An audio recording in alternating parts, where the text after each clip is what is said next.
Hello friends, this is me Priya and welcome to the daily news analysis. तो शुरू करते हैं हमारी आज की जितनी भी ताज़ा खबरें हैं। ठीक है, let's start with this with सबसे पहले जो न्यूज़ आपको देखने को मिल रही है श्रीलंका। ये भाई साहब ऐसे बैंगन है कि हम आपको क्या बताएं। ठीक, सबसे पहले ये चाइना की तरफ जा रहे हैं, कभी ये इंडिया की तरफ आ रहे हैं। So what we try to do is इनको थोड़ा सा एक कॉन्स्ट्रेंट करने की कोशिश करते हैं। ठीक है, हुआ क्या है अभी बेसिकली इंडिया ने अश्योर कर दिया है श्रीलंका को कि चलो ठीक है, आपने कोलंबो पोर्ट के मामले में हमारा साथ नहीं दिया है, अब भले से चाइना के साथ चलेंगे। और चाइना ने एज यूजुअल जैसे वो सबको लात मारता है, उन्होंने श्रीलंका के साथ भी वही किया है। But India will do what, India will provide the fullest support, है ना। ठीक है, किसने कहा? ये हमारी फाइनेंस मिनिस्टर जी, इनको बहुत अच्छे से पहचान जाइए। ये हमारे भावी, अगर हम देखते हैं, देश की पहली पूर्णकालिक फाइनेंस मिनिस्टर है। ठीक है, फर्स्ट फुल टाइम अगर आप देखेंगे, क्योंकि इसके पहले इंदिरा गांधी जी भी रह चुकी है, बट ये फुल टाइम पूर्णकालिक आपकी फाइनेंस मिनिस्टर है। ठीक है, तो इन्होंने सीधे कह दिया है कि हम आपकी हेल्प करेंगे ताकि आपके शहर में आपके पास जो भी पैसे की तंगी चल रही है ना, रुपया 2 रुपया हम आपको दे देंगे ताकि आप क्या कर सके, अपने क्राइसिस से बाहर आ सके। अब हो क्या रहा है बेसिकली, ये मैं पहले आपको थोड़ा सा ब्रीफ कर दूं। दिस इज़ वॉट कि अगर आप यहाँ देखेंगे तो गोटाबया राजपक्षा, इनकी जो सरकार ये आपकी प्रेजेंट टाइम पे कहाँ चल रही है, आपको देखने को मिल रही है आपके श्रीलंका में। अब इनकी अकाउंटेबिलिटी पे एंड क्रेडिबिलिटी पे, these 2 terms are very important. इसको थोड़ा सा ध्यान दीजिएगा। लक्ष्मीकांत को हम रट्टा मारते रहते हैं बार बार, ठीक है, उसमें भी आपको देखने को मिलेगा कि किस बेसिस पर अगर इम्पीचमेंट चला रहे हैं, क्या चला रहे हैं। ठीक है, तो उसमें आपको देखने को मिलेगा कि इनकी सरकार पे अकाउंटेबिलिटी पे और इनकी क्रेडिबिलिटी पे क्वेश्चन किया जा रहा है। यहाँ श्रीलंका के प्रेसिडेंट ने क्या किया, क्योंकि इसके अगेंस्ट में लोग प्रोटेस्ट कर रहे थे, तो उन्होंने 36 घंटे का कर्फ्यू लगा दिया। कर्फ्यू लगाने की वजह से क्या हुआ, बहुत सारे जो प्रोटेस्टर्स थे उन्होंने रिफ्यूज़ कर दिया है कि भाई आप कर्फ्यू लगाइए, लेकिन हम इस चीज़ को मना करते हैं, हम इसको एक्सेप्ट नहीं करेंगे। अब इस चीज़ को देखते हुए हमारे जो राजपक्षा जी हैं, उन्होंने कहा चलो ठीक है, हम स्टेट ऑफ इमरजेंसी लगा देते हैं। तो उन्होंने क्या किया, स्टेट ऑफ इमरजेंसी लगा दिया आपकी। अब जो लोग ऑलरेडी एकदम पगलाए हुए हैं, है ना, पत्थर गुम्मा सब लेके मार रहे हैं, उनके ऊपर अगर आप थोड़ा सा रिस्ट्रिक्शन और करोगे तो वैसे ही वो दिमाग से थोड़ा सा आउट हो चुके हैं कि आप सरकार एक तो हमारा पैसा खा रही है, हमको कुछ सर्विस नहीं प्रोवाइड कर रही है। तो उन्होंने कहा ठीक है, आप आराम से इमरजेंसी लगाइए। उन्होंने अपनी रैलीज़ को, अपनी बेसिकली अगर देखें अपोजिशन के लीडर्स के द्वारा और ज़्यादा क्रिटिसाइज़ किया गया। ठीक, अभी तक वो क्या कर रहे थे, छोटे छोटे पत्थर लेके मार रहे थे, अब बड़े बड़े पत्थर उठा के मारने लग गए। ठीक, इस सारी चीज़ों को देखते हुए प्रेसिडेंट जी ने क्या किया, अपनी इमरजेंसी हटा ली। ठीक, अगर अभी आप देखेंगे फ्यूल में, कुकिंग गैस में, जितनी भी बेसिक नीड आपको देखने को मिल रही है, वहाँ पर बहुत लंबी लाइन। जो मोदी सरकार के टाइम पे आपको याद होगा, जब डीमोनेटाइजेशन हुआ था तो जो लाइन बैंक में आपको देखने को मिलती थी, दैट इज़ द कंडीशन, या उससे बहुत ज़्यादा वर्स अभी आपको कहाँ देखने को मिल रही है, श्रीलंका में देखने को मिल रही है। एंड यहाँ पर लगभग 41 जो पार्लियामेंट्रीज हैं, उन्होंने अपनी रूलिंग पार्टी का साथ क्या कर दिया है, छोड़ दिया है। So this is the worst condition जो आपको कहाँ देखने को मिल रही है, श्रीलंका में। एंड इसी को सपोर्ट करने के लिए, इसी कंडीशन से बाहर लाने के लिए वहाँ की सरकार को हमारी मैडम ने क्या कर दिया, बेसिकली हेल्प प्रोवाइड कर दिया। Now coming to the next part, so ये है वुमेन एम्पावरमेंट, है ना। राजपक्षा जी को अब हमारी निर्मला सीतारमण जी क्या लेके आएंगे, उस कुएं से बाहर लेके आएंगे। Again a very important thing, Odisha वालों थोड़ा और खुश हो जाओ। व्हाट इज दिस, एमओ जो बस सर्विस है आपकी, वहाँ पर अगर आप देखेंगे तो यूनाइटेड नेशंस के द्वारा इसको 10 ग्लोबल रिसिपिएंट में एक अवार्ड दिया गया है, public service award. Very very important part, 2022 के लिए अगर आप देखेंगे तो ये आपका पब्लिक सर्विस अवार्ड प्रोवाइड किया गया है। बस सर्विस की बात करते हैं तो इसका मेन काम क्या है, जो जेंडर रिस्पॉन्सिव पब्लिक सर्विस है वो प्रोवाइड की जा रही है। अब ये आपके लिए एक और इंपॉर्टेंट चीज प्रोवाइड करता है, that is sustainable development goal. Very very important goals. कितने गोल्स होते हैं कमेंट सेक्शन में मुझे बताइए। Uma Kumari and everyone who have answered, very very good, thank you so much for the response. ठीक है, आई होप जितने मैं क्वेश्चंस और पूछूंगी आप कोशिश करो कमेंट करने की, आप ही की थोड़ी सी हैबिट बनेगी। ठीक है, तो यहाँ पर आपके जो SDGs हैं उसको कहीं ना कहीं अचीव करने के लिए ये चीज़ आपकी लाई गई थी। 2018 में इसको हमने लॉन्च किया था उड़ीसा की सरकार के द्वारा, ताकि हम क्या कर सकें, जो आपकी पब्लिक ट्रांसपोर्ट सेक्टर है, ठीक है, उसको बेसिकली हम ट्रांसफॉर्म कर सकें। मेन ऑब्जेक्टिव क्या था इसका, ठीक है। अब बस लाएगी, ऐसा तो नहीं है पहले भी बसें चलती होंगी, भाई मन घुमा सरकार का, ज़्यादा पैसे आ गए, नई बसें लगा दें, नहीं, कुछ और ज़्यादा क्वालिटी को अच्छा किया गया। ठीक, कस्टमर सेटिस्फेक्शन को बढ़ाने के लिए, उसको बेसिकली अचीव करने के लिए आपकी चीज़ लाई गई है। यहाँ पर इंटीग्रेटेड, रिलायबल और इंक्लूसिव बस सर्विस सिस्टम आपको देखने को मिलेगा। So these are the all important features जो इसमें आपको देखने को मिला है। बहुत ही इंपॉर्टेंट चीज़ है, अगर आप देखेंगे और इसमें अगर आप देखेंगे तो एक इम्पॉर्टेंट चीज़ क्या है, इसमें लाइव ट्रैकिंग आपको मिल जाएगी। ट्रैवल प्लानर है ना, जो हम बेसिकली कहीं घूमने उमने हमको जाना पड़ता है, पैकेजेस हम लोग देखते हैं उस टाइप का नहीं, बट हाँ बस से रिलेटेड जो ट्रैवल प्लानर है वो आपको मिल जाएगा। वाईफाई ऑब्वियस सी बात है, आराम से है ना, यूपीएससी की कोचिंग करेंगे और बस में बैठ के टिकटॉक चलाएंगे, तो उसके लिए आपको वाईफाई दे दिया जा रहा है free.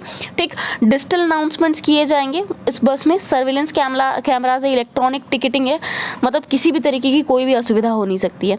But UN public service award की बात करते हैं, सबसे ज़्यादा प्रेस्टिजियस अवार्ड है जो इंटरनेशनल रिकॉग्निशन प्रोवाइड करता है किसी भी तरीके से अगर आप पब्लिक सर्विस करते हैं। ठीक है, जो कल आप करने वाले हैं, मतलब एग्जाम क्लियर करके, है ना, अब भले से वो किसी भी फॉर्म में करें, पैसा लेके या कैसे भी, तो जो पब्लिक सर्विस आप देंगे उसके लिए अगर आप देखेंगे तो ये अवार्ड आपको प्रोवाइड किया जाएगा। ठीक, इनोवेटिव अचीवमेंट के लिए आपका अवार्ड दिया जाता है। So this is all regarding this. Now दूसरा आते हैं, अब ये देखिए है ना, कुएं में पैर, पत्थर पे हम लोग क्या कहते हैं, पैर पे कुल्हाड़ी मारना। India is doing the same thing. No, this is not, it is something India is being diplomatic at, है ना। अगर हम सोचेंगे कि चलो ये कैसी बात है, इंडिया क्या कर रहा है, काबुल में अपनी एम्बेसी को फिर से खोल रहा है। अफगानिस्तान का तालिबान क्राइसिस हर कोई जानता है, बच्चा बच्चा, किसी को जिसको पॉलिटिक्स के बारे में कुछ नहीं पता है, एवरीवन नोज दैट क्राइसिस की क्या हुआ अफगानिस्तान में।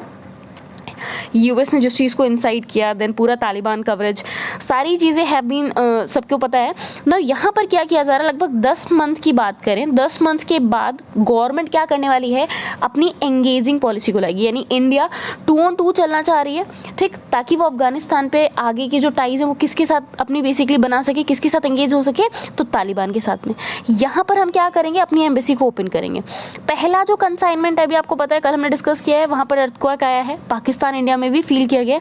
हमने अपना पहला कंसाइनमेंट भेजा है अर्थक्वेक में, ताकि रिलीफ असिस्टेंस प्रोवाइड कर सके हम, कहाँ पर, अफगानिस्तान के लोगों के लिए। एक टीम कंस्टिट्यूट की गई है जिसमें सिक्योरिटी इंजीनियरिंग मींस अर्थक्वेक से जितनी भी चीज़ें डिवास्टेटेड हो सकती थी, उस डिवास्टेशन से लोगों को बाहर लाने के लिए, दोबारा कंस्ट्रक्शन करने के लिए, ठीक, नॉर्मल लाइफ पे रिटेन करने के लिए जितनी भी ह्यूमैनिटेरियन असिस्टेंस हो सकता था, वो इंडिया क्या कर रही है, यहाँ पर प्रोवाइड कर रही है। Now coming to the next part, यहाँ पर अगर आप देखेंगे तो लोकेशन है वेरी वेरी इंपॉर्टेंट। अफगानिस्तान के साथ इंडिया कितना बॉर्डर शेयर करता है, कौन सा स्टेट, कौन सी यूटी है जो शेयर करती है, दैट इज इंपॉर्टेंट। ठीक, अफगानिस्तान की एक बार लोकेशन देख लीजिएगा, लैंडलॉक्ड कंट्री है, कौन कौन सी कंट्रीज के साथ में अपना बॉर्डर शेयर करता है। Coming to the next part, India is central to Australia's world view. ना हुआ क्या है, चोर चोर मौसेरे भाई।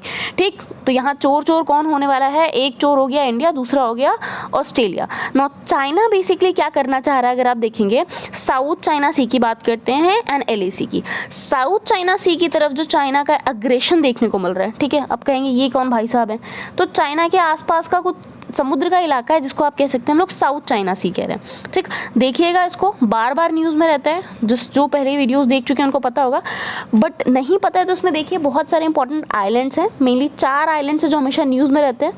जोग्राफिकल पॉइंट ऑफ व्यू से आपके प्रीलिम्स में मैच द फॉलोइंग के फॉर्म में भी आ सकते हैं, एंड हो सकता है डायरेक्टली भी आपसे क्वेश्चन पूछ लिए जाए। ठीक, तो साउथ चाइना सी में चाइना के अग्रेशन से कौन परेशान है, ऑस्ट्रेलिया परेशान है। LAC की बात करते हैं, लाइन ऑफ एक्चुअल कंट्रोल, अभी आपने फिंगर प्रोजेक्शंस देखे थे। गलवन वैली की बात करते हैं, तो यहाँ पर अगर आप देखेंगे तो यहाँ पर इंडिया परेशान हो रखा है चाइना से। ठीक, तो इन दोनों पार्ट्स की अगर हम बात करते हैं, इंडिया भी परेशान, ऑस्ट्रेलिया भी परेशान, तो इस बात में क्या हुआ, दोनों को एक दूसरे से हमदर्दी हो गई। अब ऑस्ट्रेलिया ने क्या कहा है, ऑस्ट्रेलिया के जो प्राइम मिनिस्टर हैं उन्होंने सीधी, डिप्टी प्राइम मिनिस्टर की बात करते हैं, कि अगर ऑस्ट्रेलिया अपने वर्ल्ड व्यू की बात करता है, यानी ग्लोबलाइजेशन में अगर कहीं इंडिया को, किसी कंट्री को अगर ऑस्ट्रेलिया देखता है, तो दैट इज व्हाट, कौन सी कंट्री होने वाली है, वो आपकी इंडिया होने वाली है। बहुत बड़ा स्टेटमेंट अगर आप दे सकते हैं किसी दूसरे देश के prime minister, deputy prime minister से अगर आ रहा है, so this is a big achievement for India. Mainly यहाँ पर आपको जो जोग्राफिकल पॉइंट था, जो आपके प्रीलिम्स के लिए ज़्यादा इंपॉर्टेंट है, इसीलिए मैंने इसको इंक्लूड किया। Now coming to the next part, doctor Shyama Prasad Mukherjee, again mark it as very very very important point. ठीक है, आप मेंस आंसर राइटिंग करने जा रहे हैं, you can include it there. आप प्रीलिम्स की तैयारी करने जा रहे हैं, और अगर आप हिस्टोरिकल में किसी हिस्टोरिकल पर्सनालिटी को पढ़ने जा रहे हैं, तो दिस इज जो बहुत इंपॉर्टेंट है। ठीक, क्यों, सबसे पहले तो मोदी जी ने बेसिकली, अगर हम बात करते हैं, तुम्हारे बाबा जी ने इसको इंक्लूड कर दिया है, यानी इनको ट्रिब्यूट पे किया है इनकी पुण्यतिथि पर। इनका बर्थ आप देख सकते हैं, this is not of much important. Importance कहाँ से स्टार्ट होती है, 1934 में इन्होंने क्या किया है, ये यंगेस्ट वाइस चांसलर चुने गए। ठीक है, यूनिवर्सिटी ऑफ कलकत्ता की ये क्या चुने गए हैं, वाइस चांसलर चुने गए हैं, एंड इन्होंने अपना ऑफिस कब तक हेल्ड करके रखा था, 1938। अगेन मुखर्जी ने क्या किया, हिंदू महासभा को ज्वाइन कर ली. It seems like he is the elder brother of Yogi ji, है ना. चलो कोई नहीं. इन्होंने क्या किया, हिंदू महासभा को 1939 में ज्वाइन कर लिया बंगाल में, और उसके बाद ये सेम ईयर इसके एक्टिंग प्रेसिडेंट बन गए. तो इंपॉर्टेंट आपके लिए कौन सी यहाँ पर इंस्टीट्यूशन बन जाती है, कौन सी हिस्टोरिकल, बेसिकली हिंदू महासभा कब बनी है, किसने बनाई है, क्या इंपॉर्टेंट चीज़ें हैं, पूरी हिस्ट्री ज्योग्राफी निकाल लीजिए. जैसे अपने दोस्तों की निकाल लेते हैं ना, यू नो ऑल किस दोस्तों की बात हो रही है, तो देखिएगा वैसे इनकी भी निकाल लीजिएगा. प्रेसिडेंट रह चुके हैं Akhil Bharatiya Hindu Mahasabha, again very important institution. अगर आप देखेंगे 1943 से लेकर 1946 तक. 1946 एक बहुत ही इंपॉर्टेंट काम हुआ इंडिया में, हमारी कॉन्स्टिट्यूएंट असेंबली बनाई गई, है ना, जिन्होंने हमारा संविधान बनाया है. ठीक, इस संविधान के मेंबर ये चुन लिए गए, वेरी वेरी इंपॉर्टेंट पॉइंट. उसके बाद अगर आप जवाहरलाल नेहरू जी की बात करते हैं तो उनके कैबिनेट में आपके इंडस्ट्री एंड सप्लाई के मिनिस्टर भी रह चुके हैं. इन्होंने कांग्रेस को छोड़ दिया, नेहरू जी का इशू कुछ हो गया था इनके साथ में जम्मू कश्मीर के पार्ट पे. ठीक, आप देख लीजिएगा एक बार, बहुत ही इंटरेस्टिंग कहानी है किस तरीके से नेहरू जी, देन फिर अगर आप देखेंगे किस तरीके से पाकिस्तान की साइड से वहाँ से आ जाते हैं, देन जनरल अब्दुल्ला, किस तरीके से इनके बीच में कंट्रोवर्सीज होती है, काफ़ी बहुत ज़्यादा. अगर आपको पॉलिटिकल कुछ मिस्ट्री देखने को मिलेगी तो this is what Jammu Kashmir is all about. ठीक है, तो उसमें देखिएगा वहाँ पर कुछ डिफरेंसेस हुए, इन्होंने कांग्रेस छोड़ दी. उसके बाद अभी हमारे योगी जी, ठीक, और बाबा जी की बात करते हैं तो भारतीय जनसंघ, ये प्रोड्यूसर माना जाता है भारतीय जनता पार्टी का. 1951 में किसने फॉर्म किया था, इन्होंने. तो वेरी वेरी इंपॉर्टेंट. उसके बाद ही जम्मू कश्मीर की पुलिस के द्वारा 1953 में कस्टडी में मारे गए. ठीक है, यहाँ से तो एक एथिक्स का भी क्वेश्चन बन जाएगा, बट लीव दैट. जो जो इंपॉर्टेंट मैंने इंस्टीट्यूशंस बनाए हैं इसको देखिएगा एंड इस पर एक बार फोकस करेगा. Now again Pakistan economic modelling and the IMF challenge. हमसे नहीं पूछने वाला है कोई कि 21 जून में अगर हम देखेंगे तो पाकिस्तान की वैल्यू कितनी थी डॉलर्स में, 2013, ना, नो वन विल आस्क. अप्रैल में 150 रुपये थी, अब कितना हो गया, 213 पाकिस्तानी रुपया हो चुका है. बट हमारे लिए इंपॉर्टेंट क्या है, IMF की बात करते हैं. ठीक है, पाकिस्तान एक क्राइसिस से गुजर रहा है जैसे श्रीलंका गुजर रहा है. Same Pakistan is going from, April में जिस पाकिस्तानी रुपए की वैल्यू थी 150 अप टू 213 ऑल टाइम, अभी तक का सबसे कम अगर देखा गया है तो this is it. State bank of Pakistan की बात करें तो फॉरेन रिजर्व्स है ना, कल मैंने आपको सोने की बात बताई थी कि क्यों सरकार सोना नहीं बेचना चाह रही है, गोल्ड बॉन्ड्स दे रही है ताकि वो अपने फॉरेन रिजर्व्स को कंजर्व कर सके. तो स्टेट बैंक ऑफ पाकिस्तान के अकॉर्डिंग अगर हम देखें जो जून 2021 के कंपैरिजन में अगर आप देखेंगे तो जून 2022 में जो आपकी वैल्यू है वो 17.2 से 8.9 तक आ चुकी है. अगेन बहुत बड़ा ड्रास्टिक, ये एक तरीके से आप देखेंगे ब्लो मिला है पाकिस्तान को, बहुत झटका लगा एक तरीके का. ठीक, यहाँ पर जो गवर्नमेंट है वो क्या करेगी, फ्यूल प्राइस बढ़ाएगी, फिर वही हालात हो जाएंगे जो हो सकता है आपको वहाँ देखने को मिल रहे हैं. हालांकि वहाँ पर मिलिट्री कंट्रोल है तो थोड़ा कम देखने को मिला, but still it can be there. ठीक, यहाँ पर मूडी एक इंपॉर्टेंट एजेंसी आ जाती है. इस रेटिंग एजेंसी की बात करें तो उन्होंने पाकिस्तान के आउटलुक को डाउनग्रेड कर दिया. वेरी वेरी इंपॉर्टेंट मूडी के बारे में जानना, मुझे आप कमेंट सेक्शन में कमेंट करके बताइएगा कौन सी और रैंकिंग ऐसी है, रेटिंग ऐसी है जो आपकी मूडी निकालती है, which is very very very important. Heightened external vulnerability risk में इन्होंने पाकिस्तान को डाल दिया है. एंड बेसिक अगर देखेंगे तो एक्सटर्नल फाइनेंसिंग के पार्ट में भी इनको एबिलिटी इनकी जो सिक्योर है उस पार्ट को लेकर उन्होंने डाला है. यहाँ पर अभी भी IMF के जो डिसीजन है वो इस रिगार्डिंग पेंडिंग है, इसलिए पाकिस्तान की स्थिति थोड़ी सी ज़्यादा क्रिटिकल हो रखी है. ठीक है, IMF के बारे में मुझे बताइएगा कब ये फॉर्म हुआ है. ठीक है, व्हेन द फॉर्मेशन ईयर, कौन इसका हेड होता है, कौन कौन सी कंट्रीज इसमें आती हैं, क्या इसकी वर्किंग है, कौन कौन सी रैंकिंग या इंडेक्स ये आपका पब्लिश करता है. ठीक है, सो ये जो चीज़ें मैं आपको बता रही हूँ, मैं चाहूँ तो यहाँ इंक्लूड कर सकती हूँ, बट क्योंकि मैं थोड़ा सा ब्रीफ रखना चाह रही हूँ उसको, that's why I hadn't included it. आप इसको देखिए बिकॉज यहीं से ही क्वेश्चन आते हैं ना. IMF पे क्वेश्चन आ जाएगा या कोई और, कल मैंने आपको बहुत सारी एजेंसीज बताई हैं जो न्यूज़ में आई है, उसको देखिएगा, उससे क्वेश्चन आ जाएगा तो हम सोचेंगे अरे IMF पे आता तो उस पर क्यों नहीं आया, बिकॉज वो कभी ना कभी न्यूज़ में आ गई थी. पिछले एक साल में वो चीज़ न्यूज़ में आई है. And UPSC is basically very keen, है ना, कि कुछ नई चीज़ मिल जाए न्यूज़ में तो हम डाल दें, क्योंकि हमारे पास बेसिस भी रहेगा कि करंट अफेयर्स में. ना कोलंबिया की बात करते हैं हम. कोलंबिया क्योंकि पढ़ रहे हैं, सबसे पहले साउथ अमेरिकन कंट्री है, वेरी ब्यूटीफुल प्लेस, बहुत ही बेहतरीन जगह पे लोकेटेड है. क्यों, साउथ अमेरिका की एक लौती ऐसी कंट्री आपको देखने को मिल रही है जो दोनों ही सीज के साथ आपका बॉर्डर शेयर करती है. मुझे बताइए कौन सी दो सीज है. वो शायद मैंने फर्स्ट ही स्लाइड में लिख दिया, सॉरी, ठीक है। आई थॉट कि मैं इसको सेकंड में इंक्लूड करूँगी। अटलांटिक एंड पैसिफिक ओशन, ठीक है, दोनों के साथ में अपनी कोस्ट लाइन को ये टच करती है। यहाँ पर ONGC, अब आप कहेंगे ONGC विदेश लिमिटेड, ये तो इंडिया की कंपनी है, ये क्यों वहाँ ऑयल डिस्कवरी कर रही है? क्योंकि वहाँ पर इनको जो ऑयल ब्लॉक अवार्ड हुआ था 2008 में, वहाँ पर इन्होंने क्या किया है, ऑयल डिस्कवरी कर लिया, ठीक है। सो ONGC का पार्ट है, आपको मुझे बताना है ONGC कब फॉर्म हुआ था, इसका चीफ कौन है, क्या फॉर्मेशंस हैं, किस तरीके से इसकी वर्किंग आपको देखने को मिलती है। The oil block was awarded to ONGC Videsh limited in 2008, ये हम देख चुके हैं। कोलंबिया का official name republic of Colombia, so sorry ना, Colombia one of the world 17 mega diverse countries में आती है। मुझे बताइए क्या इंडिया भी आती है, एंड अगर इंडिया आती है तो कौन से नंबर पे आती है? ठीक, ये दुनिया की सेकेंड हाईएस्ट बायोडाइवर्सिटी लेवल की कंट्री है। यानी अगर आप बायोडाइवर्सिटी की बात करते हैं, bio means life, diverse means different type of, तो अलग अलग तरीके के जीव, जो बायोज आपको देखने को मिलती है, जो लाइफ आपको देखने को मिलती है, उसके मामले में सेकेंड हाईएस्ट में कौन आता है? Colombia. Who is the first one?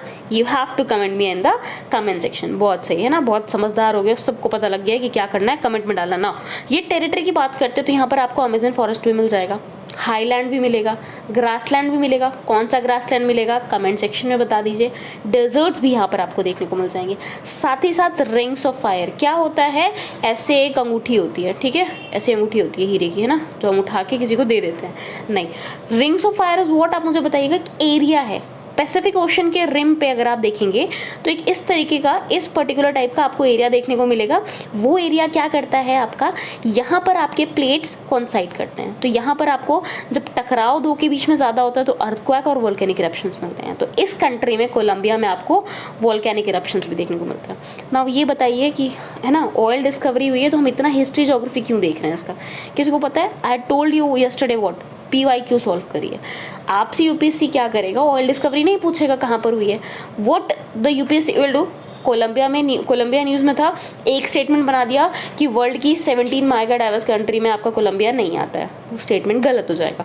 Then यहाँ पर रिंग्स ऑफ फायर का पार्ट आता है, यहाँ पर अमेजन फॉरेस्ट का पार्ट आता है। This is how questions frame होंगे। ऑप्शंस आपको चूज करके अपने ऑप्शंस को राइट करना पड़ेगा। थोड़ी सी लोकेशन आप देख सकते हैं। One very important part, I was seeing the previous year papers, कि उसमें आपको ना रिवर्स देखने को मिल जाएगी। South America is a continent जिस पे रिवर से रिलेटेड क्वेश्चंस बहुत आ रखे हैं, ठीक है, मार्क कर दिया जाएगा। आपने देखा होगा, this is Orinoco river, Meta river, Guaviare river, Caqueta river, ठीक है, this is Putumayo river, Amazon river. So it is something very very important. Location पता होना चाहिए, ठीक है, कि अगर आपको एग्जाम में लोकेशन दिया जा रहा है, लोकेशन नहीं दिया जा रहा, अगर आपको ABCD मार्क करके दिया जा रहा है तो भी आपको पता होना चाहिए कौन सी रिवर कहाँ से फ्लो कर रही है, ठीक है। सो वेरी इंपॉर्टेंट पार्ट, इसका लोकेशन एक बार देख लीजिएगा।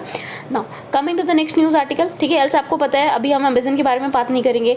इक्वेटर इस कंट्री के थ्रू होके पास होता है। दिस इज अनदर थिंग जो आपको इंपॉर्टेंट है जानना है, ठीक है। बताने लग जाएंगे तो बहुत टाइम लग जाएगा, बट अभी इतना इंपॉर्टेंट था, ठीक है। एंडीज माउंटेन जो यहाँ से होके गुजरता है, that is very important part, ये भी ध्यान रखिएगा। कोलंबिया से आपका एंडीज माउंटेन भी होके गुजरता है। नाउ एंडीज माउंटेन लगभग 25% कोलंबिया की टोटल टेरिटरी को कवर करेगा। इसकी जो डिस्ट्रिक्ट है दैट इज बोगोटा, एंड वो यहाँ की सबसे लार्जेस्ट सिटी भी है। स्पेनिश आपकी ऑफिशियल लैंग्वेज है।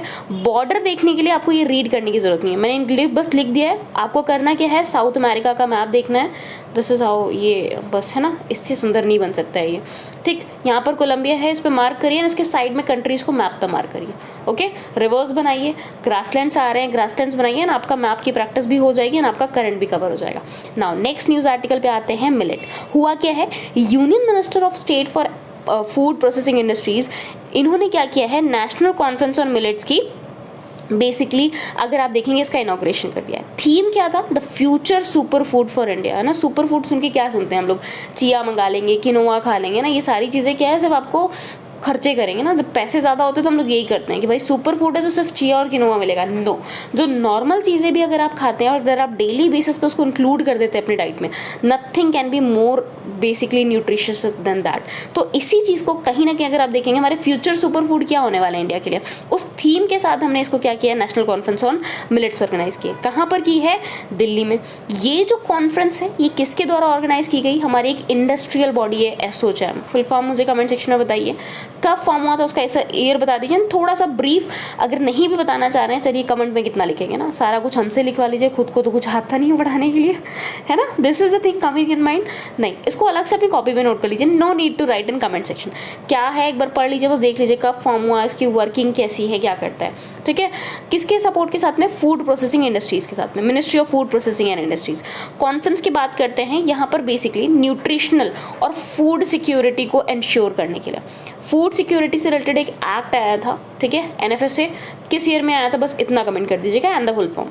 अच्छा, फुल फॉर्म रहने दीजिए, नेशनल फूड सिक्योरिटी एक्ट कौन सी ईयर में आया था, जस्ट कमेंट दैट, ठीक। तो इसको इंश्योर करने के लिए आपकी जो पर्टिकुलर आपकी कॉन्फ्रेंसेस को ऑर्गेनाइज किया गया है। मिलेट्स के बारे में देखते हैं, बहुत ही ज़्यादा न्यूट्रिशनल वैल्यू के होते हैं एंड ये स्मॉल सीडेड ग्रास में क्लासीफाई किए जाते हैं।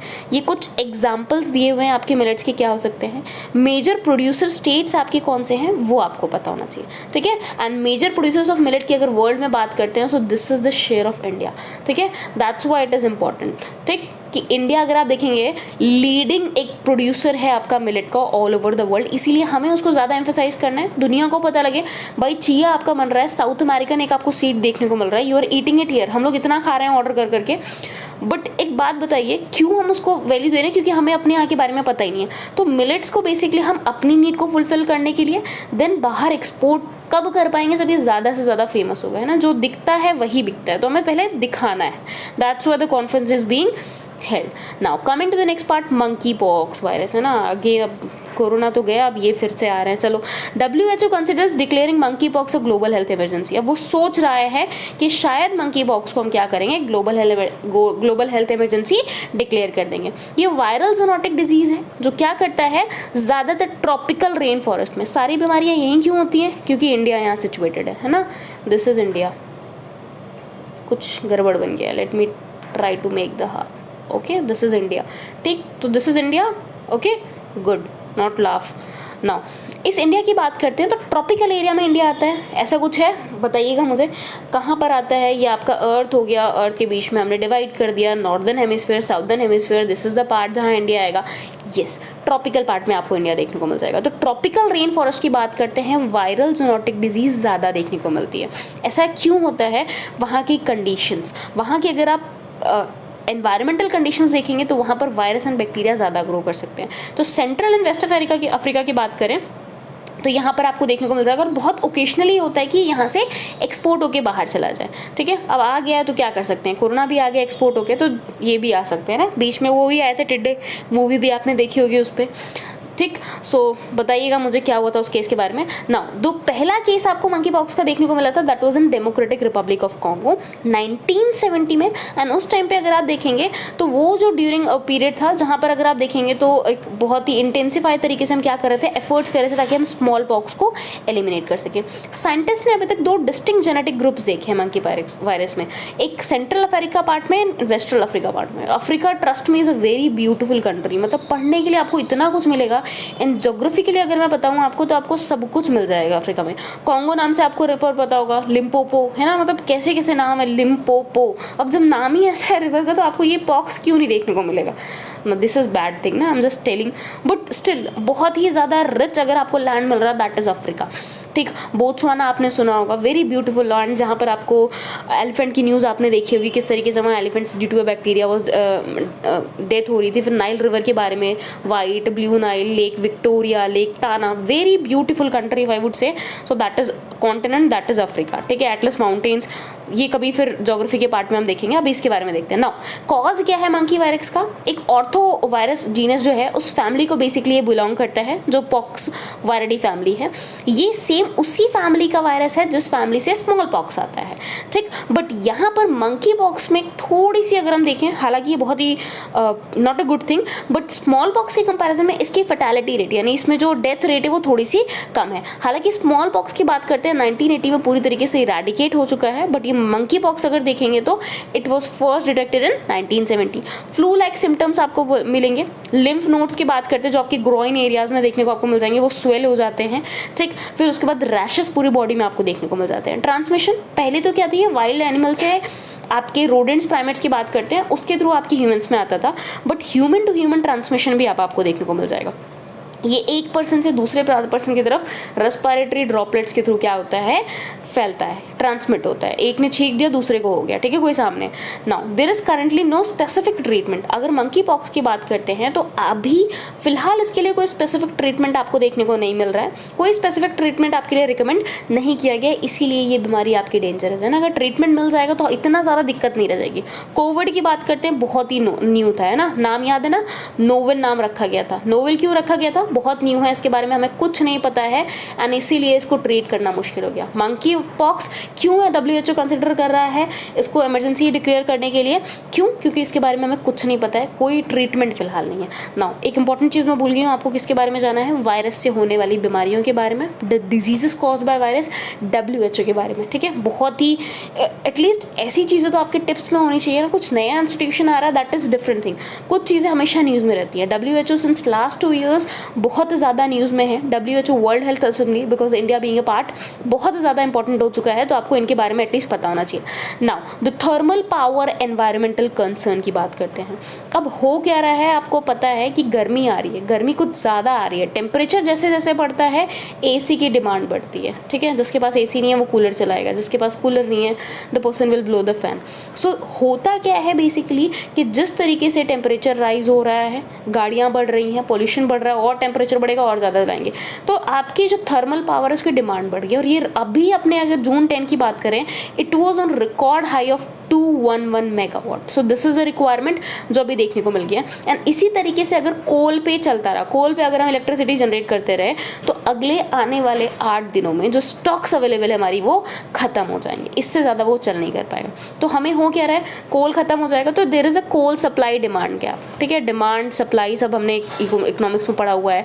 सप्लाई अगर कम होती है, ठीक, डिमांड ज़्यादा होती है, इन्फ्लेशन हो जाता है, महंगाई आ जाती है। बट हम यहाँ पर ये भी नहीं कर सकते ना। सरकार ने थोड़ा सा वार्न कर दिया है। जब आपको पता है कोल की शॉर्टेज आपको देखने को मिल रही है, तो आपको पर्सनली क्या करना है, जो भी आपकी कंपनीज है, पावर जनरेटिंग कंपनीज है, यानी जेनकोस की बात करते हैं, उनको डायरेक्ट किया गया है कि आपको लगभग 10% जो भी आपकी रिक्वायरमेंट है उसको आपको इम्पोर्टेड कोल से बेसिकली यूज़ करना है। यानी अगर आप 100 kg कोल को एक दिन में जला रहे हैं तो 10 kg कोल जो भी आपका होगा वो इम्पोर्टेंट होना चाहिए। अगर ऐसा नहीं हुआ तो आपके ऊपर बेसिकली क्या कर दिया जाएगा, आपकी जो भी डोमेस्टिक सप्लाईज है उसको कट कर दी जाएगी। तो इसलिए थोड़ा सा इंपॉर्टेंट है एनवायरमेंटल पार्ट के लिए। This can be asked in the examination, और इसको आप अपनी मेंस आंसर राइटिंग में भी यूज़ कर सकते हैं, ठीक है। So this is all done for tomorrow. अगर आपको कोई भी डाउट्स है, you can comment me in the comment section. कुछ टॉपिक्स अगर आपको लग रहा है कि मैं थोड़ा सा और ज़्यादा उसको डिस्कस कर सकती हूँ, तो आप मुझे उसको भी कमेंट सेक्शन में बता सकते हैं। Anything you want me to add, ठीक है, तो उसको भी हम देख लेंगे, ठीक है। So this is all about today. Meet you all tomorrow. Thank you everyone.